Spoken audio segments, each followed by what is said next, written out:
Hi guys, Colesy, and today I'm going to be attempting to improve the quality of my camera by hooking up an actual camera. Something I've been wanting to do for a while. Now, the quality of the webcam I have currently is actually pretty good, but I have been wanting to get sort of a better setup and a better camera for doing webcam stuff, for the stream, for recording, and also maybe a camera that just gives me that little bit more quality and that little bit more ability to do more things, like have a wider angle so that I can actually fit in a second person when somebody joins me. So I have come up with a solution that I think's going to work, I hope's going to work, and I'm going to be taking you guys through it, and hopefully we will see an improvement. Now I'm going to get my phone out real quick, just so you can see. Already the camera's out of focus.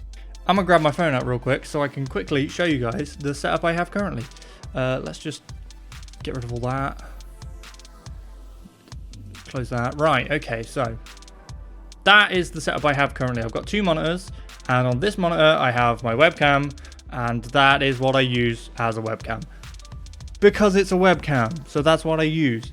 But with a little bit of ingenious thinking and some cool stuff, we should be able to set up my good camera, my LUMIX G7, so that we can use that as the webcam. We're going to need a few things here. The most important thing, we're going to need a way of capturing from the LUMIX G7 from my camera. What I have here, I already have a capture card that I use for capturing, you know, consoles like the Switch and stuff when I'm streaming or playing that. So I had to get a second one so that if I'm playing a Switch game and capturing it using that capture card, I need a second capture card so I can capture the camera with it. That makes sense. So I managed to pick this up. It's an AVerMedia LGP Lite. It's Jake's old capture card that he basically doesn't use. Unfortunately, it doesn't do 60 FPS, which is a little bit of a shame, but it'll do 1080p 30, so that should be perfectly good enough. So capture cards are real simple. Basically, you have a HDMI in and a HDMI out. So all we're going to do is plug in the HDMI into here and then plug the other end of the HDMI into the camera. And I've tested this, and we get a clean output from the camera. Sometimes the cameras still have like all the hood, I guess, stuff left on it, which is not great if you want to use that as your camera, because it's going to have a bunch of stuff around the screen. But luckily my LUMIX G7 is nice and clean and has nothing on it, and just looks like this, like a standard camera output with no hood displayed. Yeah, we don't really need to use the HDMI out, because that's mainly for like if you're running a console and you want to capture it, because you want the HDMI to come in, but then you're going to have the HDMI come out to plug into a TV so you can actually see what you're doing. I don't really need to see it on a screen or anything, so we're just going to use the HDMI in to put it into this capture card, and then you plug the capture card into the PC, and that's how you get it. That was the first thing we needed. Obviously, I need my camera. Let me grab that. So this is my camera. This is the camera we will be using. It's the LUMIX G7. It's a nice little camera. It's got a flippy out screen so that I can actually sort of view myself in it. Obviously, we've got the lenses which we can change and adapt depending on what I'm looking for, which is good. I can't do that with a webcam. They don't have interchangeable lenses because at the end of the day, they are a webcam. But it's a nice quality camera. It will record in 4K. It's just a shame that I wasn't able to get a 4K capture card because they're expensive. And at the time of this, they're kind of difficult to get, and really it's not that necessary. It would have been nice so that I was able to like put out some 4K from this, but 1080 will do just fine. It should be perfectly fine for us. So the next thing that I needed is a way of powering the camera. Now the camera already has batteries in it that you recharge, and they're perfectly fine for if you're using the camera, taking it out, you put the battery on charge the night before or whatever, and you make sure it's charged. But if I'm going to do like an 8-hour stream, there's no way that battery in that camera can hold 8 hours of charge in it. So we needed a way of keeping it consistently always powered. So they have this thing called a dummy battery, which is effectively a battery that it's the same shape, model, fit of battery that you have in your camera, except it has a wire coming from it that you can plug in, so it's always powered and it won't run out of power. So I grabbed one of those. This is the normal battery that for the camera, the rechargeable one, and I bought this, which is a battery. I say battery, it's just a way of delivering power. You can tell that it's not really a battery because it's really light compared to this. Like, this isn't heavy, but it's got some heft compared to this. This is basically just a bit of plastic with the correct connectors on to plug in, and then it runs a long cable and it has this little AC adapter, and then the strangest UK plug I've ever seen. It's so skinny, but it has a UK plug. So we plug this in, and you plug this into the battery, and there you go. The only thing is, it means I'm going to have the battery compartment open on the camera the entire time, because there's no way you can close it with this cable. Not that I've noticed anyway, other than like taking some sort of drill or something to the camera to make a hole, which I don't really want to do that. So I think I'm just going to leave the battery compartment open if I can. So that's the power sorted. Now the next thing is mounting the camera. So there's a bunch of ways you can do it. You could put a tripod behind like my desk, and I could have it there, but I kind of wanted the camera to be in the same position as the webcam is, because I feel like that's a good place, but there's also a light stand behind it, so I can't really fit a tripod behind there. I did think about getting some sort of arm that would connect to the light stand and then come off so that you could sort of move it, but then I thought that's going to be heavy, and then the light's probably going to get pulled down, so I've gone for a different method. Right, I've got one already here on this monitor, but this is what I've gone for. It's a shelf. So it's kind of the same as the webcam fits. You can see it just here on the screen.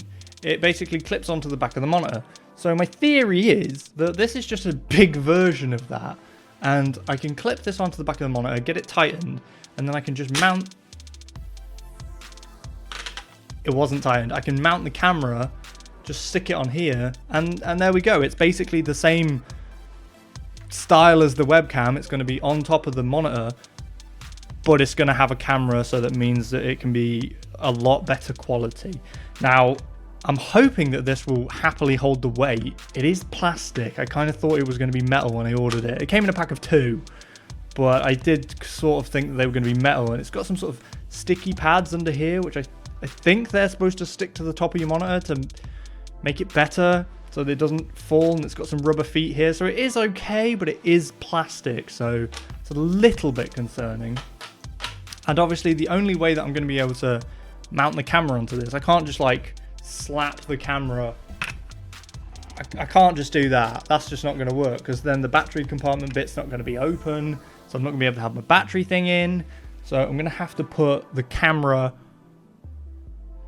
on a head mount so that it has the clearance so the battery compartment can be open. That's what I'm thinking, and I do have one that I think I could probably stick with like some of those sticky pads or something. So I hope this is going to work. I haven't spent too much money on stuff, but you know, I spent like 30 quid on getting stuff, and luckily I was able to grab the capture card, like I said, from Jake, because he doesn't really use it, and it should be good enough. I have tested it, like I said. The capture card works, the camera comes through. Really, the only test now is the battery, the dummy battery thing that you plug in, that works. I've tested that. The only thing I haven't tested is if the shelf will hold the camera, and if I can mount it correctly so that it will all work. But that's what we're going to do today. Right, so I guess for the next bit of the video, I'm going to have to move to filming on my phone while I set this all up. Okie dokie, I'm on my phone now filming. So this is the monitor, that's the webcam that we're going to have to move. What I'm going to do is I'm going to take the webcam off, I'm going to mount the shelf thing as best I can, and then we'll get all the capture card and stuff hooked up afterwards, and just see if it's going to be stable enough, if it can hold the camera. Because obviously the camera's not a cheap camera. It's not expensive. It's not super expensive, but it wasn't a cheap camera. And I don't want to break it. I don't want to drop it. I don't want to smash it. That would be really annoying and cost me a bunch of money. So if the shelf doesn't work, that's going to be annoying, because that's kind of the only theory I have at the minute. I'm gonna get stuff mounted up, and I will join you guys in a minute when I've got things a bit more mounted. 3, 2, 1. Okay guys, so now I have everything hooked up. This is the camera being used as the webcam, and hopefully you can tell that there's an improved quality. I got everything set up, everything seems to be working correctly. We have the capture card going through, and that's how I'm getting the footage into OBS where it's recording. So everything seems to be working. The only thing I would need to fix is I'd like to fiddle around with the autofocus mode and maybe set that to a better mode, because I'm not entirely sure if the focusing is working correctly or well at the minute. But it seems to look okay, but I reckon like if I move back, I'm pretty sure I'm out of focus, and if I move forwards, I'm kind of in focus here. So I'd probably want to fiddle around with that so that it would continually sort of keep the center of the screen in focus or something. But that's something I can fiddle with in future. Also, the other thing I would need to look at is the fact that there's a delay coming from the capture card to OBS. There seems to be some sort of delay. When I stream with this, or if I stream with this, which I'm hoping to do, I'm hoping to use this as now my standard camera for everything. But I would have to add some sort of audio delay on OBS so that it matched, like the audio delay from this microphone, so that it would match with the camera. Otherwise, it's going to be off and it's going to be weird. Or I use the camera audio, which will not be as good quality for definite. So I'd have to fiddle around with that, or possibly swap the capture cards over and try the other capture card to see if that makes any difference. I think there's less delay on that newer Ava Media capture card, so maybe that's worth trying. But I think it actually looks pretty good. I think we're getting a lot more detail here. I haven't quite got everything set up perfectly. The head mount for the camera, which the camera is on top of, so I can keep that battery bay door open, is not like solidly attached. This is what it looks like, and basically that whole thing is just sat on there. It's not actually attached, but then we have the HDMI going out there, and you can see the battery door open there, and the shelf. The shelf is actually fairly secure. I was worried the shelf wouldn't be that secure, but those sticky pads on the front actually really stick to the monitor, and then once you tighten it up, I think it's pretty good. It's holding its weight. It's not kind of level, so maybe it's kind of slanted forwards, but I don't know if I can really get that any better than it is. Yeah, I definitely need to make sure that the head mount is attached to that, otherwise the camera could fall. So I need to make sure that's attached well to the whole shelf. But overall, I think actually it's looking pretty good.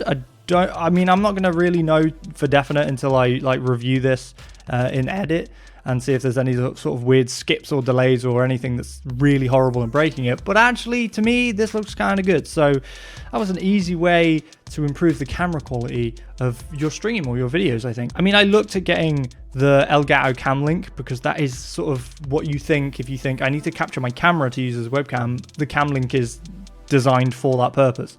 But I'm trying to do it on a bit of a budget here, so we're just using a normal capture card, which you might use for capturing like an Xbox or a Switch or like games consoles, and we're using that to capture the camera. But I think it's working pretty well. Like I said, there's a few little bugs and things that I need to fix to make this absolutely perfect, but I shall work on those, and hopefully this will be my standard camera from now on. I'm sure I'll find a way to use those little webcams for something useful. Anyway, that's pretty much it for this video. I'm going to end it before I bump the desk and knock the camera off.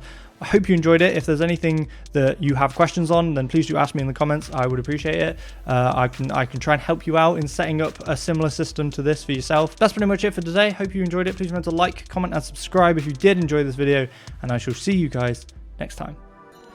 Bye!